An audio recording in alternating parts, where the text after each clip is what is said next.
इयत्ता 10वीतील पहिला आपला संतवाणी आहे, अंकिला मी दास तुझा.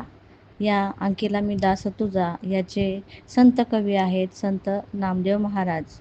या अभंगामध्ये संत नामदेवांनी परमेश्वर कृपेची याचना विविध उदाहरणातून केलेली आहे.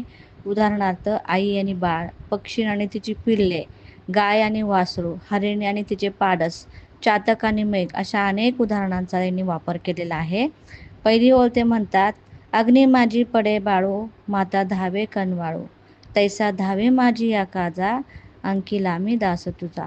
आगीच्या तडाख्यात सापडलेल्या बाळाला पाहून जशी दयाळू प्रेमळ माऊली त्याला वाचवण्यासाठी धाव घेते, तसा तू माझ्यासाठी माझ्या कामामध्ये मदतीसाठी धावून यावे, कारण मी तुझा शरण आलेला तुझा सेवक आहे, असे संत नामदेव महाराज म्हणतात. दुसरी ओळ आहे, सेवेची झेपावे पक्षीने. त्या ओळीमध्ये सांगितलंय, पिल्ले जमिनीवर कोसळताच पक्षी लगेच तिथे झेप घेते. घरट्यामध्ये जर पिल्लू असेल आणि पक्षी उंच आभाळात असेल, उडत असेल, तर पक्षीचं पिल्लू उडण्याच्या नादामध्ये घरट्यातून पडत असेल तर पक्षिणीचे लक्ष त्याच्या पिल्लावर असते.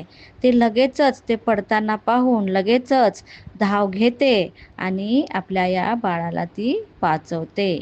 ज्याप्रमाणे पुढे भुकेल्या वासराचं वर्णन केलेलं आहे. भुकेल्या वासरू जेव्हा भुकेने हंबरतो, त्यावेळी आवाजाच्या दिशेने लगेचच हंबरत त्याच्यापाशी गाय धाव घेते आणि आपल्या भुकेल्या वासराची भूक ती भागवते. त्याप्रमाणे हे परमेश्वरा विठ्ठला, तू माझ्यासाठी देखील धावून ये, कारण मी तुझ्या भक्तीचा भुकेला आहे. तिसरी ओळ आहे, वनवा लागला सेवनी, पाडस चिंतित हरिणी, नामा मने मेघा जैसा, विनवितो चातक जैसा. पहिली ओळ आहे, वनवा लागला सेवनी.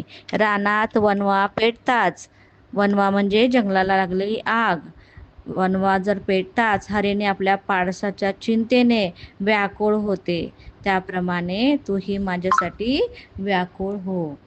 पुढचा आहे, नामा म्हणे मेघा जैसा.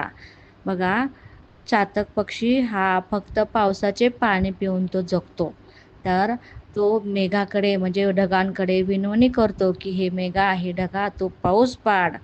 त्या पाऊस पडण्यासाठी मेघाला जसा तो विनवणी करतो, त्याचप्रमाणे हे विठ्ठला, तुझी कृपा माझ्यावर बरसावी म्हणून मी तुझी आळवणी, तुझी विनवणी करत आहे, असं या अभंगामध्ये सांगितलेलं आहे.